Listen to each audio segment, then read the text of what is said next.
Baik.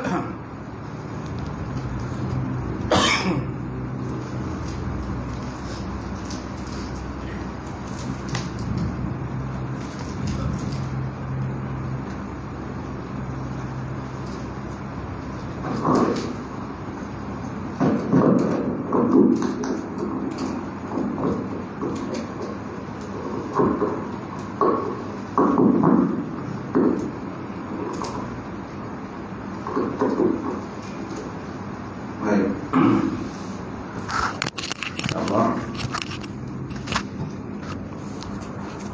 mulakan kuliah Maghrib malam ni.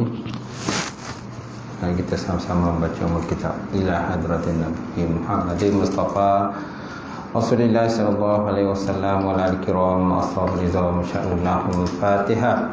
A'udzubillahi minasyaitonir rajim. Bismillahirrahmanirrahim. Alhamdulillahi rabbil alamin. Arrahmanir rahim. Maliki yaumiddin. Iyyaka na'budu wa iyyaka nasta'in. Ihdinas siratal mustaqim. Siratal ladzina an'amta 'alaihim ghairil maghdubi 'alaihim waladdallin. Amin. Assalamualaikum warahmatullahi taala wabarakatuh. Alhamdulillahi wahdah, sadaqa wa'dah, wa nasara 'abdah, wa 'azza jundahu, wa hazamal ahzaba wahdah. Asyhadu an la ilaha illallah wahdahu la syarikalah, wa asyhadu anna Muhammadan 'abduhu wa rasuluh. Allahumma salli wa sallim ala sayyidina wa nabiyina wa habibina wa maulana Muhammad wa ala alihi wa sahbihi ajma'in. Allah Subhanahu wa ta'ala fil Qur'anil Karim ba'da a'udzubillahi minasyaitonir rajim. Qul hal yastawil ladzina ya'lamuna wal ladzina la ya'lamun innama yatazakkaru ulul albab. Sadaqallahul azim. Maksudnya, adakah sama, kata oleh Muhammad Muhammad, adakah sama orang-orang yang berilmu dengan orang-orang yang tidak berilmu? Hanya saja orang-orang yang menerima peringatan daripada Allah Subhanahu wa taala itulah orang yang diberikan akal yang sempurna oleh Allah. Qala Nabi sallallahu alaihi wa ala alihi wa sahbihi wa baraka wa sallam, la yu'minu ahadukum hatta hawahu tab'an lima jitu bih.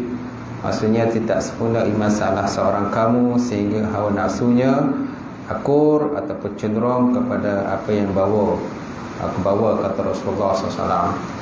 Nawaitu ta'alluma wa ta'lim wa tazakkura wa tazkir wa naf'a wal intifa' wal ifadatu istifadah wal hassa ala tamassuki bi kitabillah wa sunnati rasulih wa du'a ilal huda wa dalalati ilal khairi ibtigha'a wajhillah wa mardati wa qurba sawabi subhanahu wa ta'ala.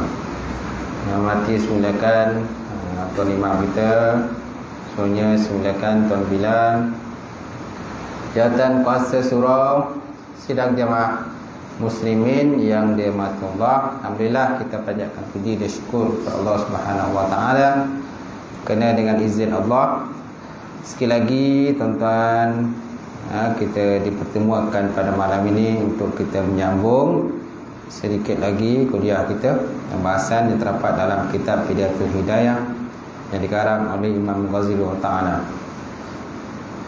Kita berada di pasal keempat, adab-adab dengan ibu bapa. Betul tak?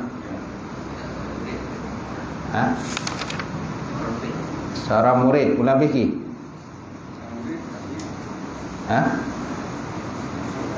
Dah habis. Adab seorang murid dah habis. Nombor 10. Nombor 10. Okay, adab seorang murid. Kita masuk nombor 11 lah. Qala musannifu wa ta'ala wa nafa'ana bi ulumihi fi darami. Telah berkatalah oleh musannif atau pengarang kitab, mudah-mudahan manfaat ilmunya untuk kita insya-Allah dalam dua negara, dunia dan akhirat. Adab yang seterusnya, jangan mengikuti gurunya dengan perkataan. atau soalan ketika dia bangkit daripada majlis. Ni pun adab jugalah. Ya, jangan mengikuti guru dengan perkataan. Mana guru nak bangun lah. Guru nak bangun selesai daripada majlis, selesai daripada kuliah, jadi guru pun penat nak berehat jugalah. Mana peluang bertanya dah habis, dah tak ada dah peluang bertanya. Jadi guru pun nak rehat. Jadi ketika guru bangun nak meninggalkan majlis, so kita dilarang daripada bertanya soalan. Jangan mengikuti guru dengan perkataan ataupun soalan ketika dia bangkit daripada majlis. Itu macam tidak ada adab lah. Macam tu. Sebab ada orang kadang-kadang macam tu juga. Masa bertanya dah habis, tapi masih lagi nak tanya. Sampai kan orang guru nak pergi kencing, nak pergi terberak pun tak dapat. Kan? Kadang guru pun sakit, nak kencing, nak berak dan sebagainya, nak rehat juga. Jadi bagilah peluang. Dia dah, kalau guru dah selesa kan, barulah tanya lagi. Macam tu. Kemudian yang ke-12, jangan bertanya kepada guru di tengah jalan sehingga dia sampai ke rumah atau ke tempat duduk. Ni nombor 12 ni rentetan daripada nombor 11. Dia sambungan daripada nombor 11. Dia ada kait dengan jugalah. Ketika guru di tengah jalan, guru belum sampai ke rumah, ataupun belum sampai ke bilik, ataupun belum sampai kepada tempat dia nak rehat, so jangan tanyalah. Mungkin guru dah penat tadi mengajar, lebih kurang kadang-kadang mengajar 1 jam, 2 jam mengajar. Patutnya selepas guru mengajar tadi, sebelum guru bangun, ketika dibuka soalan, masa itulah kita nak tanya soalan. Kalau masa dah habis, kan, mungkin soalan banyak sangat lah, tak larat guru nak jawab. Jadi bagilah peluang guru berehat dulu. Selesai rehatkan, mungkin dia dah bersedia untuk menerima soalan, seterusnya barulah kita tanyalah. Jadi kemudian 13, jangan jahat sangka. Jangan jahat sangka, ataupun jangan buruk sangka lah. Jangan jahat sangka ataupun jangan buruk sangka lah terhadap guru tadi, kan? Apabila dia melihat guru mengerjakan suatu pekerjaan yang pada zahirnya menyalahi ilmu dia, bukan menyalahi agama. Dia bukan menyalahi agama, tapi menyalahi ilmu saja, maka guru itu adalah lebih mengetahui dengan rahsia segala perkataannya. Dalam hal ini, hendaklah dia mengingati akan perkataan Nabi Musa AS dengan Nabi Khidir, seperti disebut dalam Quran. Qala fa kharaqtaha litukriqa ahlaha laqad ji'ta syai'an imra. Qala akharaqtaha litukriqa ahlaha laqad ji'ta syai'an imra. Maksudnya, berkatalah Nabi Musa kepada Nabi Khidir, apakah engkau merosakkan kapal? Apa sebab kau rosakkan kapal hingga menenggelamkan semua penumpang? Sesungguhnya engkau telah melakukan satu perbuatan yang mungkar. Gitu. Jadi Nabi Khidir telah melakukan satu perkara yang luar daripada dia punya ilmu dia lah. Dia merosakkan kapal satu. Lepas tu dia membunuh kan. Dia ada 3 perkara kan yang dilakukan oleh Nabi Khidir lah ketika Nabi Musa nak berguru dengan Nabi Khidir. Antaranya ialah melubangkan kapal. Yang kedua, membunuh seorang budak. Dan yang ketiga, dia membetulkan rumah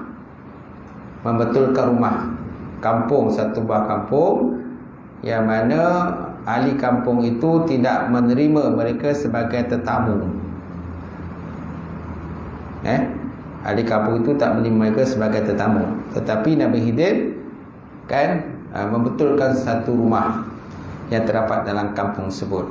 Jadi perbuatan itu tidak dipersetujui oleh Nabi Musa AS. Tapi Nabi Khidir akhirnya memberikan jawapan kenapa dia melakukan perkara-perkara tersebut. Yang pertama, dia melubangkan kapal. Kenapa dia lubangkan kapal? Kerana di situ terlepatnya seorang raja yang zalim, yang suka merampas kapal. Yang suka merampas kapal nelayan lah. Kemudian yang kedua, kenapa dia bunuh budak itu? Kerana mengikut pada firasat Nabi Khidir bahawa budak itu nanti apabila dia besar, dia akan derhaka kepada dua ibu bapa dia. Dia derhaka pada bapa dia. Maka sebab itulah dia bunuh budak itu. Kemudian yang ketiga, kenapa dia membetulkan rumah yang telah berboboh? Kerana dalam rumah itu terdapatnya harta anak yatim. Terdapatnya harta anak yatim. Maka Nabi Khidir, setelah dia menjawab persoalan-persoalan daripada Nabi Musa, maka Nabi Khidir kata, cukuplah sekadar inilah pertemuan kita. Jadi Nabi Musa tak dapat nak berguru dengan Nabi Khidir. Baik. Jadi yang ke-13 tadi, jangan jahat sangka, jangan buruk sangka dengan guru. Apabila dia melihat guru mengerjakan sesuatu pekerjaan yang pada zahirnya menyalahi agama, menyalahi ilmu dia, bukan menyalahi agama, maka gurunya itu adalah lebih mengetahui dengan rahsia. Jadi guru ni lebih tahulah rahsia kenapa buat perkara tadi, segala perbuatannya tadi. Naklah dia mengingati akan kisah Nabi Musa dengan Nabi Khidir, seperti disebutkan Allah Ta'ala dalam Quran gitu. Baik. Maka naklah dia mengingati bahawa sebenarnya dia tersalah pada keingkarannya itu, kerana ia hanya memandang pada zahir, pada sisi saja, pandang zahir. Sedangkan Nabi Khidir ini dah sampai makrifat, hakikat, makrifat dan sebagainya, ilmu dia dah tinggi. Dan dia ni termasuk dalam kalangan wali Allah Subhanahu wa ta'ala. Jadi ilmu dia tinggi. Nabi Musa bukan tak tinggi, ilmu dia tetap juga tinggilah. Tapi Allah Ta'ala beri sedikit kelebihan kepada Nabi Khidir lah. Jadi katakan sebagai ilmu laduni kan, ilmu laduni. Dia tahulah perkara yang akan berlaku, akan datang. Tak semua orang tahu perkara akan datang belakang. Tak semua orang tahu apa yang akan berlaku kata Nabi Muhammad SAW juga ada kelebihan lah. Nabi tahu akan apa yang akan berlaku akan datang. Baik. Seterusnya adab keempat. Adab keempat. Apa adab keempat tuan-tuan?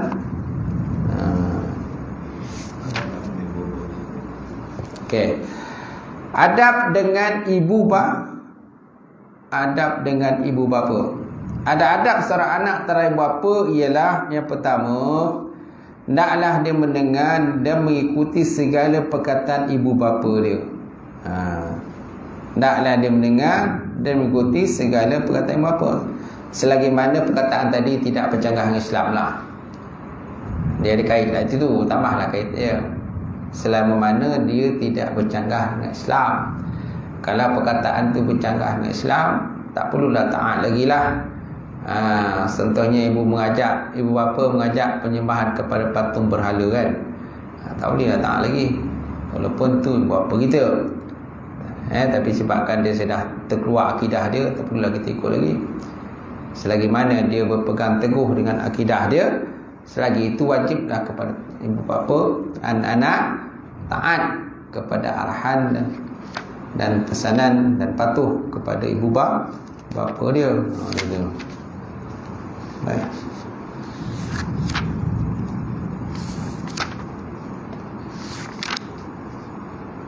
Astagfirullah. Adab bersama kedua ibu bapa. Baik, seterusnya hendaklah dia mendengar dan mengikuti segala perkataan ibu bapa. Yang pertama, ayasma'a kalamahuma walau syatman min ghairi jawab. Kemudian yang kedua, naklah berdiri ayyakuma likiyamihima. Naklah berdiri ketika ibu bapanya berdiri, kerana menghormati akan ibu bapa dia. Banyak kan zaman sekarang kan, anak pun tak tahu je. Kadang lalu depan mak ayah pun tak ada hormat. Kadang langkah-langkah pun ada juga. Kan dia berlari depan gitu. Tak ada hormat pada orang tua. Jadi kita kena tekankan adab lah kepada anak cucu kita lah, supaya dia tahu, tak boleh berlari, tak boleh melompat, tak terpasal depan mak ayah tengah-tengah duduk. Orang kadang-kadang tengah mau. Kita kadang-kadang ada tetamu kan, tetamu datang ke rumah. Anak-anak kadang-kadang tak hormat pada tetamu. Nak bersalam dengan tetamu pun tak nak, gitu. Hanya duduk berkurung dalam bilik. Ada juga. Baik, kemudian yang kedua, naklah berdiri ketika bapa berdiri kerana menghormati ibu bapa. Yang ketiga, naklah dia menjunjung segala perintah keduanya.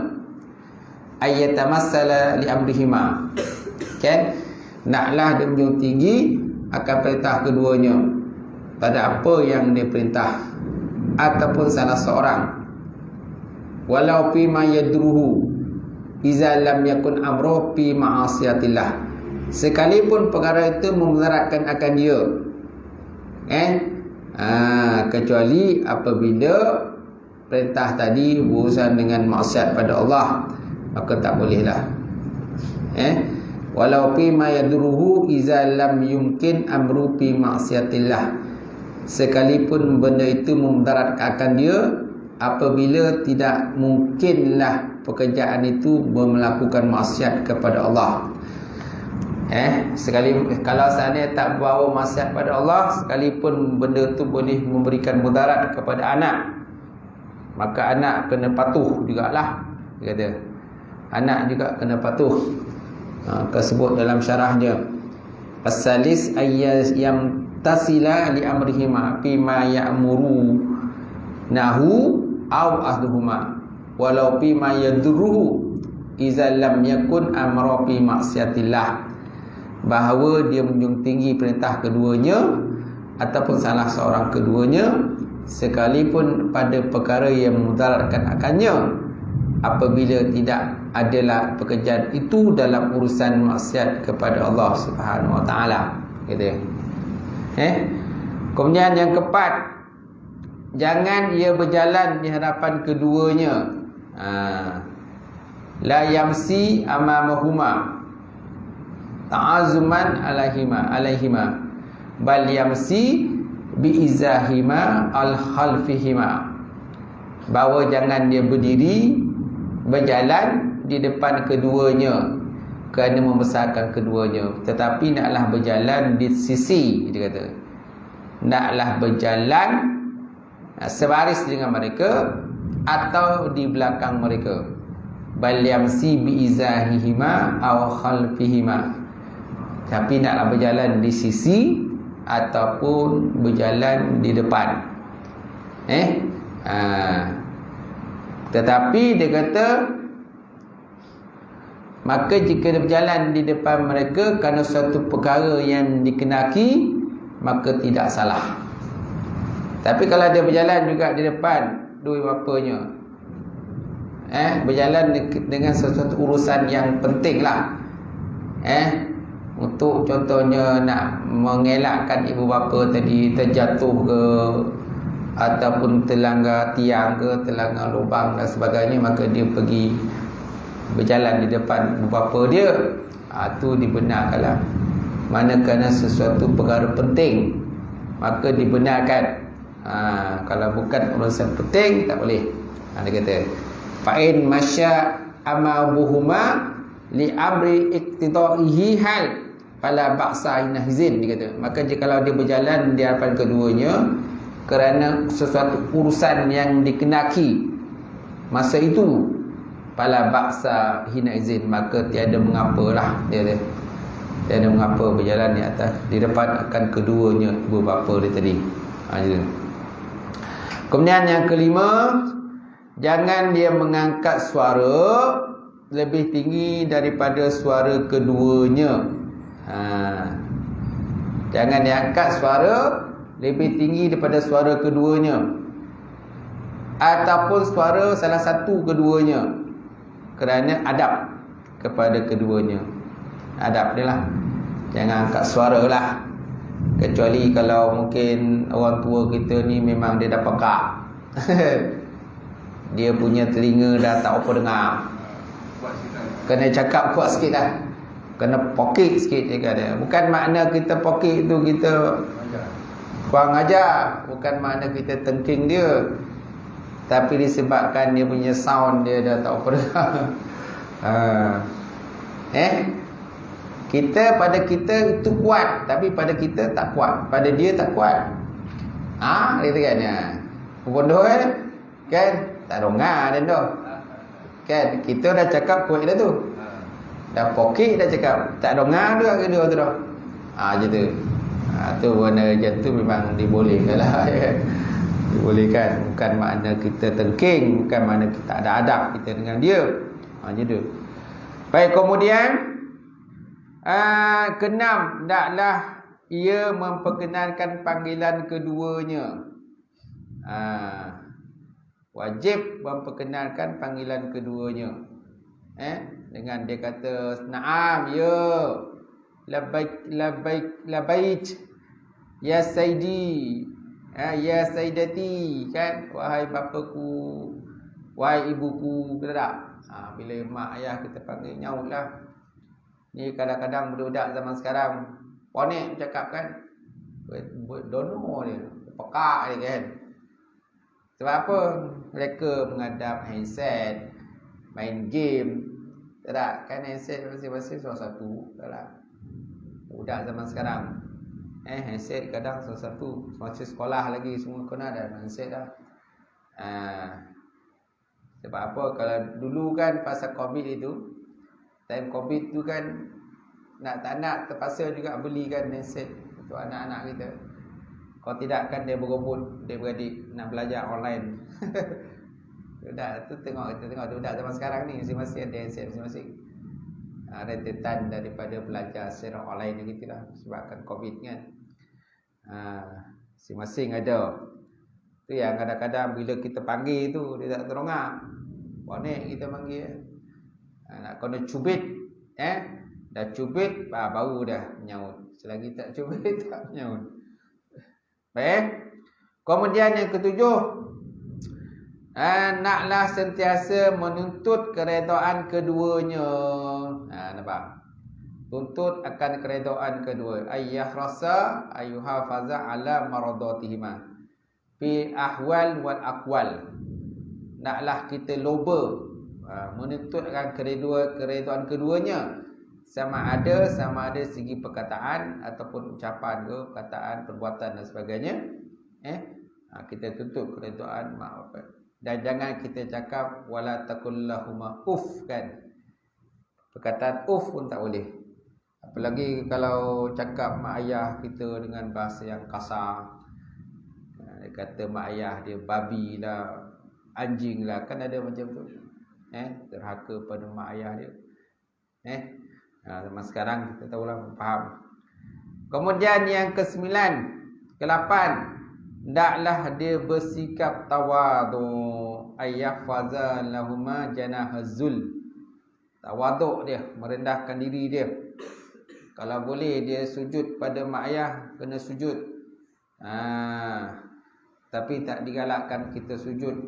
Tak galakkan kita sujud pada makhluk. Kita hanya sujud kepada Allah Subhanahu Wa Taala sahaja.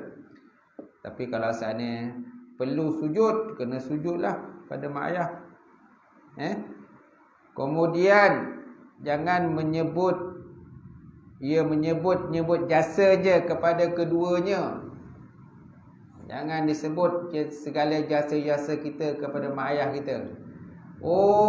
Saya dah belikan tu dah untuk ayah. Saya dah belikan tu dah untuk mak. saya dah hantar mak pergi klinik, saya dah hantar mak pergi kedai. Okey? Jangan kita mengungkit-ungkitlah jasa kepada keduanya. Dan jangan pula menyebut sebarang perkhidmatan bagi keduanya. Saya dah belikan mak tu, belikan mak ni. Okey? Jadi dia ukitlah pemberian-pemberian dia tadi pada mak ayah dia. Sedangkan mak ayah dia tak ada suruh beli pun. Dia sibuk, dia suruh beli. Baik, kemudian jangan dia melihat pada keduanya dengan pandangan hina. Ni pun lagi teruk. Jangan melihat kepada keduanya dengan pandangan hina. Betul tak? Jangan hina kan lah. Ialah sama ada dari segi pergerakan mata ke, pergerakan mulut ke, kan? Jangan mandanglah hina kepada mak ayah kita lah. Sebab dia yang telah, kalau mak dia lah yang mengandungkan kita lah. Kalau mak dia lah mengandungkan kita.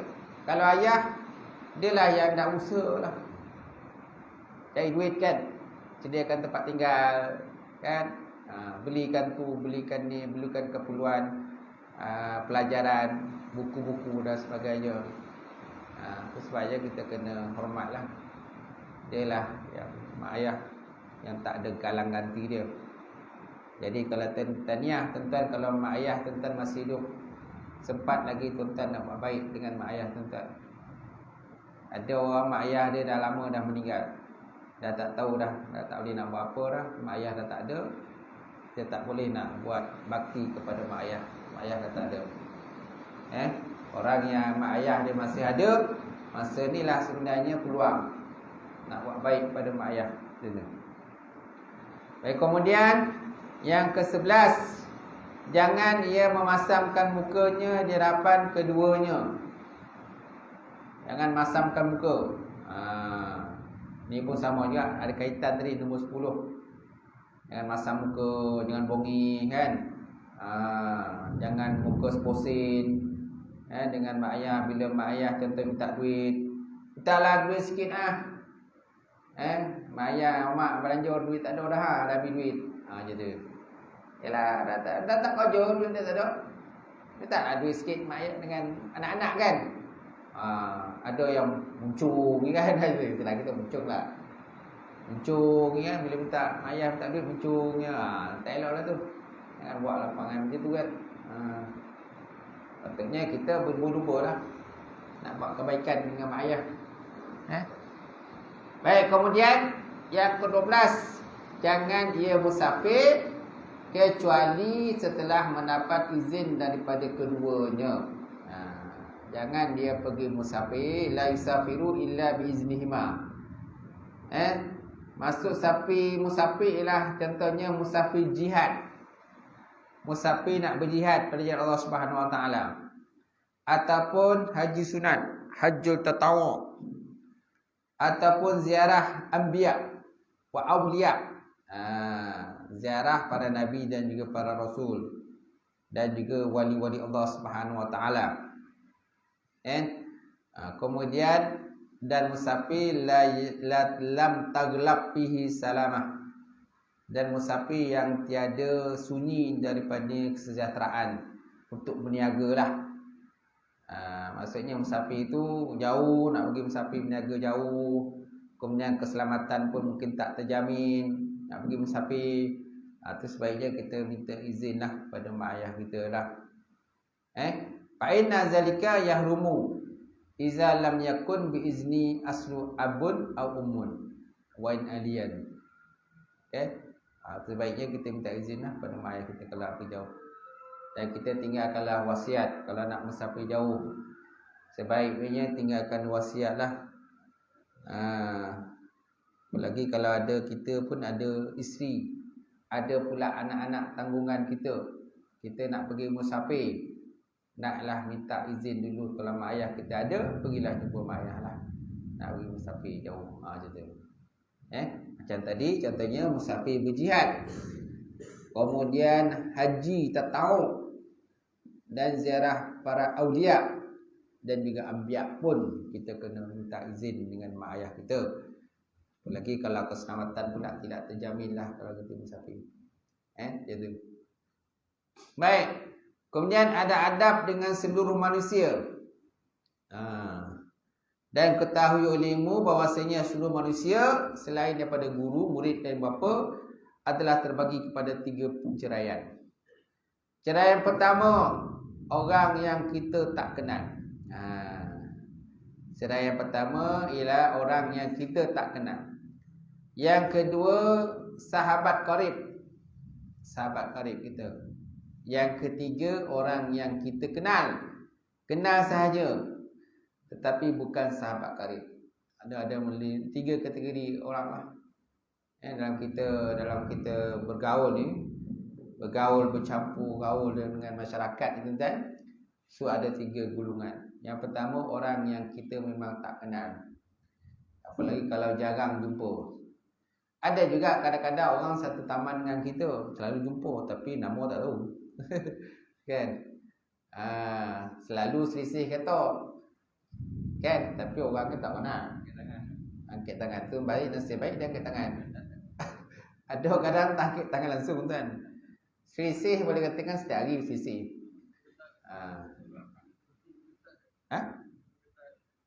Muka ketat. Ialah istilah muka ketat.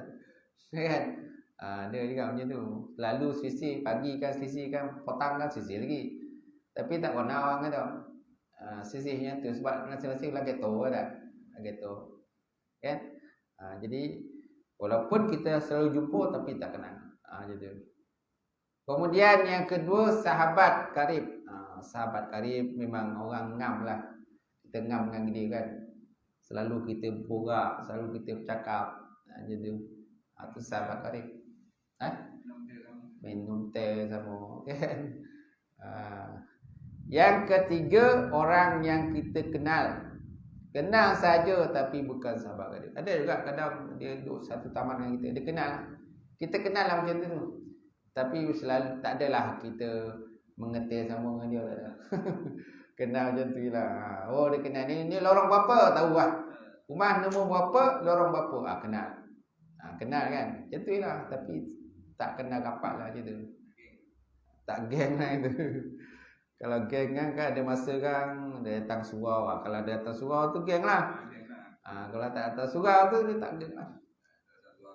Tak ada, tak geng lah. Kan? Baik.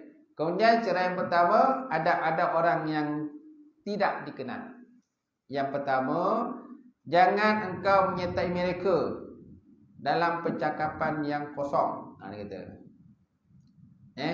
Jangan kamu menyertai mereka di dalam percakapan yang kosong. Buat-buat kosong janganlah, sebab kita tak kenal. Sebab mungkin kadang-kadang kita punya cakap mungkin dia terasa lah. Bila kita ajak pula dia ke surau, ke masjid, lagi dia terasa. Kita ajak je dia dah mula masam muka orang macam tu. Jangan kau menyertai mereka dalam percakapan yang kosong. Penting tugas kita ajaklah. Ajak kan. Tak nak tu pulang kat dia lah. Yang kedua, jangan kau mendengar perkataan mereka yang jahat-jahat. Jangan kau mendengar perkataan mereka yang jahat-jahat, mana mereka berbual benda-benda yang lara-lara tadi kan. Benda lara-lara, benda-benda yang orang kata sampai menghina Islam, menghina Nabi Muhammad SAW kan. Kan ada yang banyak kes-kes yang ni, yang akhir-akhir ni banyak menghina Islam. Yang hina Islam tu bukan orang kafir pun, orang kita je balik. Tu masalah tu. Orang tak faham agama, orang susah ya. Orang yang sepatutnya agama ni sepatutnya kalau ikutkan tembak je. Tepak dengan senapan gajah. Menghina agama sendiri kan. Kalau fair lah. Yang dakwaan cuma fair lah.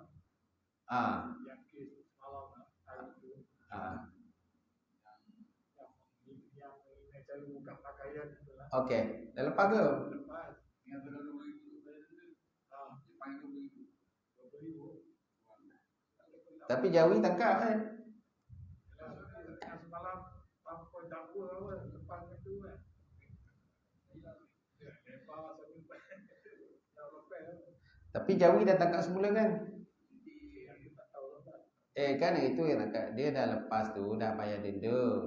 Lepas tu datang pegawai Jawi 8 orang. Tangkap balik. Sekarang ni dalam lokap Jawi tu. Ya. Sekarang dia dalam lokap Jawi. Sebab Jawi pun dia ada kita ada enactment lah. Enactment menghina Islam tu. Section berapa tak? Yang kegunakan section tu lah. Murtad, tengoklah keadaan macam mana. Mungkin dia, kalau katakan murtad pun boleh kata murtad ya. Sebab menghina agama kan. Kalau ikut menghina agama ni, dia boleh membatas syahadah.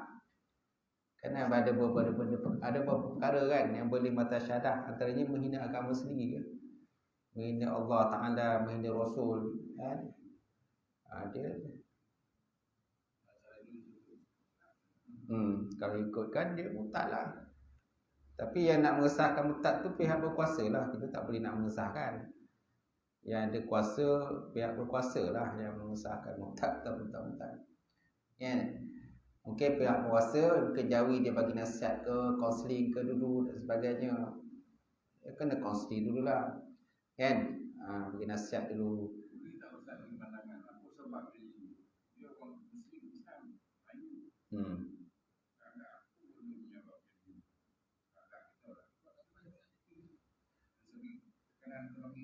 Dia banyak faktor lah. Antaranya mungkin apa yang dia nak tu tak dapat. Ada juga. Dia nak suatu benda tapi tak dapat benda tu. Jadi dengan cara dia meluahkan tu, dia buatlah macam tu. Tu pun juga terpengaruh dengan kawan. Sebabnya kalau kan dia kata dia hafal 15 juz Quran. Semaknanya kalau dari segi hafalan aja pun tak cukup. Hafal pun ramai orang yang hafal Quran. Tapi kalau kau tak beramal pun tak boleh juga. Mesti beramal. Hafal dan beramal. Kan gitu. Baik. Sebab ramai orang kadang hafal. Tadi dia hafal 15 juzuk gitu kan. Tapi mana amalan kau? Tak guna kalau hafal. Jadi Quran tu laknat kau balik. Kau baca Quran tapi kau tak amal. Jadi Quran laknat kau balik semula. Al-Quran hujjatan laka au alaika. Quran itu jadi hujah bagi engkau dan atas engkau. Kau tak beramal, Quran laknat kau balik.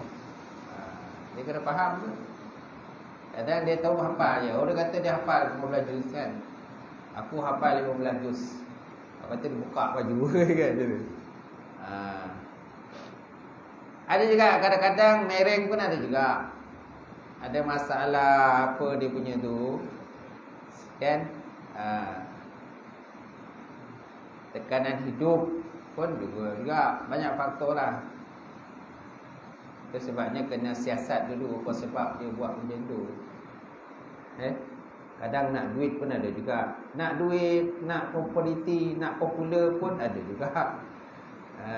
Nak popular kan. Nak duit, nak ibuan. Dia dapat suami. Dia ada 3 orang boyfriend. Boleh. Ada.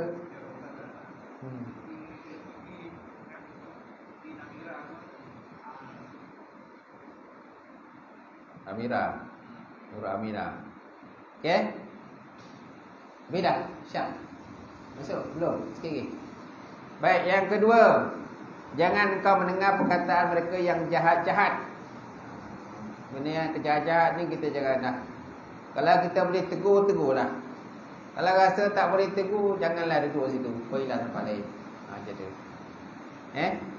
Yang ketiga, jangan engkau menghiraukan perkataan mereka pada menjahatkanmu.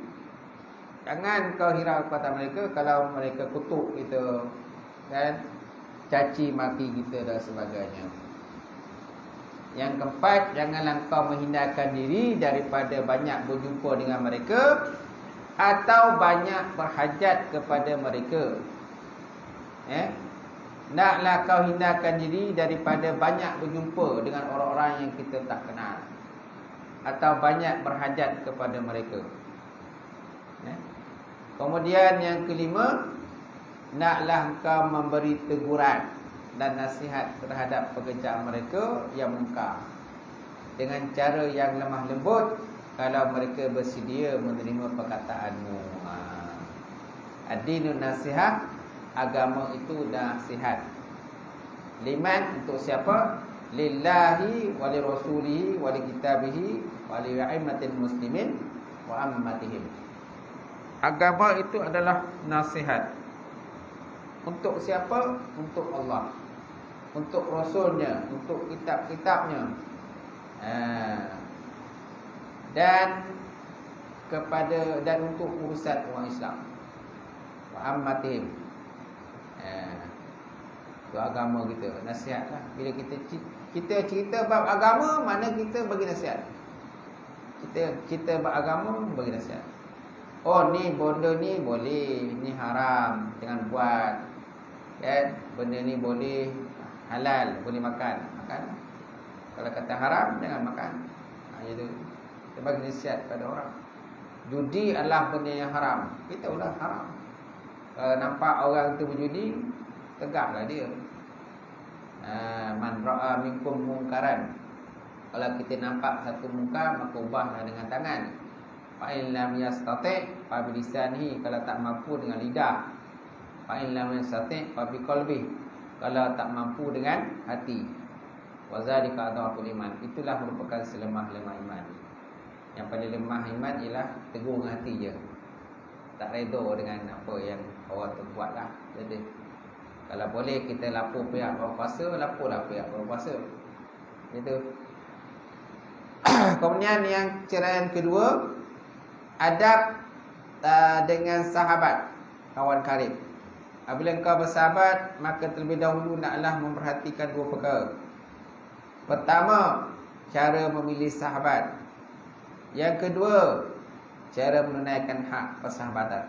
Adab-adab bersahabat. Okey, yang pertama, cara memilih sahabat.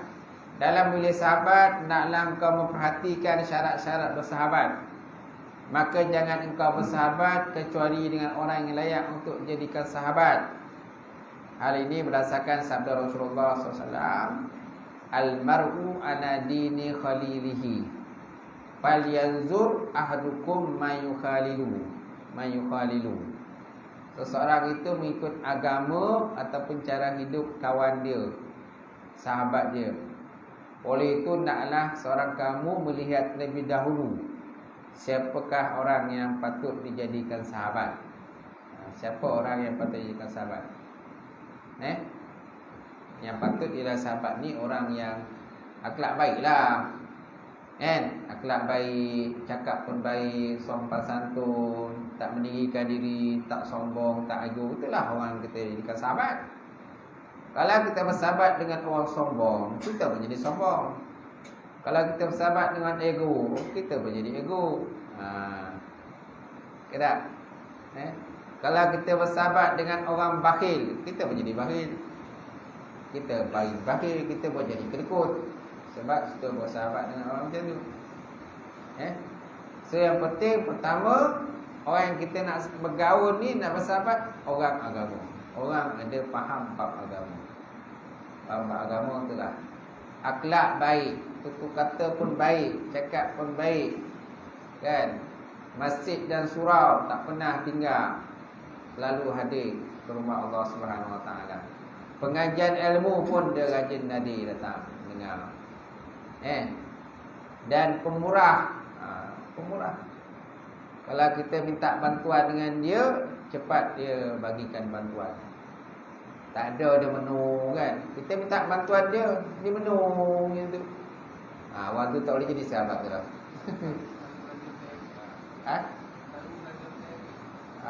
Selalu belanja teh tarik roti canai tu bagus juga. Jadi sahabat. Jadi baik. Tapi yang pertama tadilah agama, akhlak baik, tutur kata pun baik, dan mudah diajak Mana dalam bab benda-benda baik ni mudah kita ajak dia. Dengar ada orang susah, kejar dia pergi bantu. Itulah orang tu yang kita kata sahabat. Maka apabila engkau mahu menjadi sahabat yang engkau jadikan dia sebagai pembantu di dalam ilmu dan dalam urusan agama dan duniamu, maka hendaklah engkau tuntut daripadanya, engkau pastikan darinya 5 syarat. 5 syarat bersahabat. Pertama, orang-orang yang berakal. Okey, habis wallahu a'lam bissawab. Sampai situlah. Ada banyak lagi belakang tu. Ada soalan tak? Ni hujan lebat ni, cakap pun tak terdengar dah ni. Awak tajuk dia boleh tak? Ya. Kenangan solat atas kursi. Kalau ikut penguasa dia tu, dia aktifkan sebarang tak penting, sebarang tak penting orang yang beri tu. Yang itu kan? Tapi kalau dalam keadaan dalam masjid jemaah yang ramai, tak ada korban juga. Yelah, tak boleh. Kalau jemaah yang ramai, dia tengok situasi lah macam mana. Situasi. Sebab kalau ikut cara tu kan,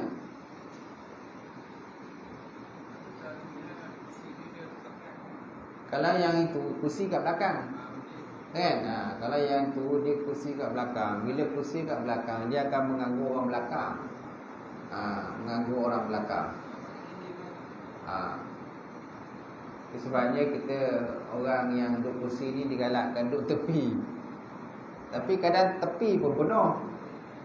Saya tengok kat Masjid Paruh itu, tak apa ramai yang duduk atas kursi kan. Sampai kan orang kata berlapis-lapis kat tepi kat dinding tu kan. Yang duduk atas kursi je berlapis-lapis. Kan? Sampai 2-3 lapis kadang kat tepi tu. Ramai botol orang sakit lutut kat dia pinggang. Ramai juga duduk atas kursi kan? Macam tu. Itulah. Tengoklah kalau mengganggu orang belakang, saya rasa tak sesuai lah guna kaedah yang itu, walaupun kaedah itu yang dikeluarkan. Sebab kalau kita guna kaedah tu, kursi tu dia akan ditolak ke belakang. Bila tolak belakang, dia akan mengganggu orang belakang. Kan? Orang belakang. Kita tengoklah keadaan macam mana, sesuai ataupun tidak. Rasa terganggu tak boleh. Dalam keadaan kita daripada sujud, daripada rukuk ni, kita nak sujud. Dari sujud kan, sampai kita sampai tinggi daripada sujud. Dan itu bila dah masuk sujud, baru sujud. Ada 2 cara tu. Yang biasa dia nampak lah. Sujud mestilah lebih rendah daripada rukuk. Dia sujud mesti lebih rendah daripada rukuk. Maksud saya tu, daripada rukuk tadi ni, dan satu bila kita nak sujud, kita tak sujud, nak sujud kan, ataupun kita takut tu. Sebelum kita sujud. Waktu sujud tu boleh turun ke bawah ke? Maksudnya duduk atas kursi lah. So tengok kat sana. Dari sini. Okey. Saya dah kita tahu bila nak pergi ke sujud. Saya terus buat ini. Baru saya duduk. Saya buat saya duduk terus. Ada yang buat dia akan takut dulu sini. Baru boleh duduk. Kedua cara tu. Tapi saya ambil daripada viral Mufti yang di kampung itu. Okey. Daripada tu terus duduk. Dia tak ada nak bangun, dah habis baru duduk. Okey, ada pula daripada ustaz yang lain pula, dia nak cara itu. Ikut keselesaan lah. Ikut keselesaan kita macam mana.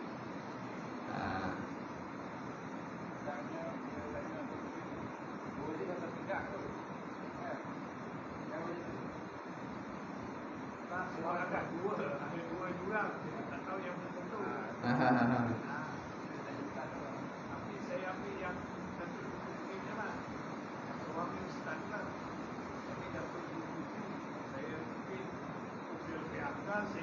ambil datuk punya lah. Kan?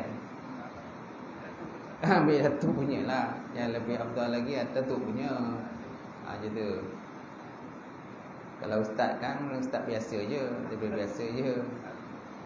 Ambil datuk punya. Tapi saya pun tak nampak sangat macam mana. Sebab saya pun tak duduk atas kursi. Memang saya biasa semayang biasa je. Tak ada duduk atas kursi.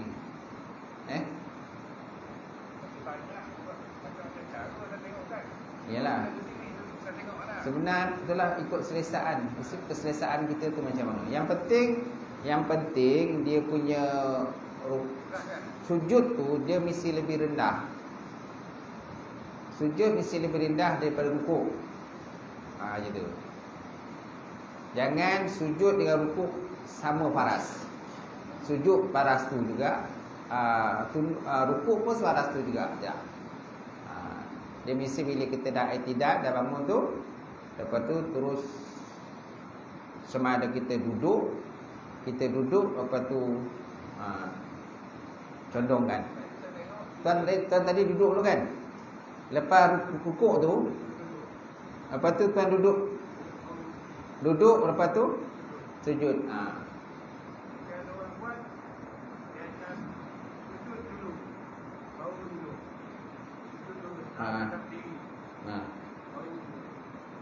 Dia ikut pada saya lah, ikut keselesaan kita macam mana. Kan? Kalau dia boleh sujud terus, lagi elok boleh sujud. Tapi ada orang dia tak boleh. Ada orang dia tak boleh sujud terus. Dia kena duduk dulu. Duduk baru dia sujud. Dia ikut keselesaan lah.